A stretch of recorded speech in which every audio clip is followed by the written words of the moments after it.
I'm a BAKI, son of Ogre. Volume 6, Chapter 80, pages 17 through 25. Professor Payne attempts to introduce Pickle to the modern world by bringing him into a mall with security guards and whatnot. A few news outlets are there to broadcast the event live. Among the many reporters on the scene is a young lady named Aizawa.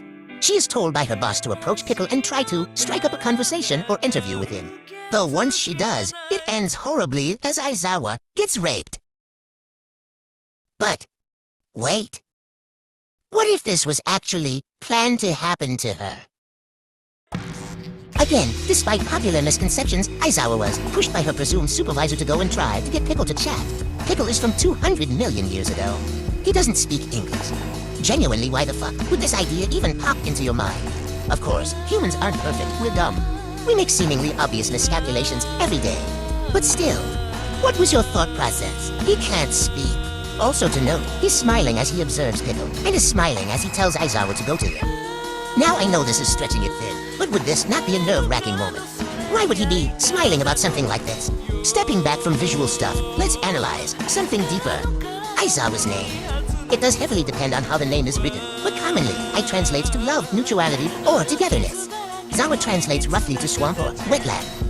Zawa, mutual, swamp, together in the swamp. With the swamp possibly representing a dark place in life, like the trauma of being raped. There's also the together part, which would indicate that someone else was deliberately a part of this scheme. Rationally, that would be Pickle, as he's the one who put her in this swamp in the first place. But what if that's what Itagaki wants you to think, because the other part in togetherness was actually her boss? What if he put her in this swamp on purpose? Speaking of Pickle, there's something else that I noticed. His eyes. The color of Pickle's eyes seems to be very inconsistent throughout his art. They're typically orange or yellow, but can also sometimes be red or brown. What if these eye color changes actually meant something? When his eyes are brown, he's maybe calmer in a low-stakes environment. And his eyes turn red, or even glow when he's like really worked up or angry or just feeling a lot of emotion in general.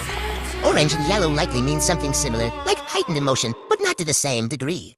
But wait, you said his eyes are always orange. Yes, but he's quite literally in an entirely new world. So his usual state of calm might be subconsciously heightened from the new stimuli and new things happening all around him, and his eyes would reflect that.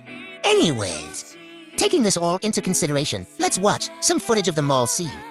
It looks to me like he's sizing everybody up. This guy's on his guard. Holy crap. He looks strong. Really strong. He seems not just primitive, but savage. A very intimidating fellow, wouldn't you say? And here's our reporter. Is it possible for you to get a word with the primitive man himself? Yes, I'll go over to him now. Excuse me, just one question. Stop! No interview! Do you guys notice something? Aside from this frame, Pickle's eyes seem to be deep orange and even sort of red. I mentioned that orange-red could indicate intense emotion, which is of course the case in this scene. But I wonder, could warm-toned eyes also mean that Pickle is in heat? Compared to a normal Homo sapien, Pickle's species seems to have a few different traits. For example, when he's able to turn his own body into armor, or having claws and fangs, or color-changing eyes. It wouldn't be hard to imagine that he has some different hormonal traits as well, like a heat cycle. And we assume Professor Payne and the other scientists would have been closely studying Pickle, especially due to his differing traits. So he'd maybe find out about what different eye colors mean. If that's the case, why would Payne take Pickle into public, knowing that he is in heat and knowing that something could happen? Unless it was all planned. Another thing I want to discuss is Aizawa's demeanor in this scene. Between the manga and the anime, Aizawa seems to be sweating as if she's nervous, even before she talks to Pickle. Another thing, she is sweating profusely as Pickle stares at her and comes closer. And when she is pounced on, she is already screaming no. Though this is kinda dubious, since it could be the security guards who are yelling no instead of Aizawa. But it's not in the anime, so we really don't know for sure. It's up to interpretation. It almost seems like Aizawa knows what's going to happen, or has a gut feeling. Has she gone through this before? Aizawa was soon to be promoted and was going to take over this dude's job. And he wasn't having it. He has ties with the Japanese government and caught wind of Pickle being revived, as well as information of Pickle having a heat cycle.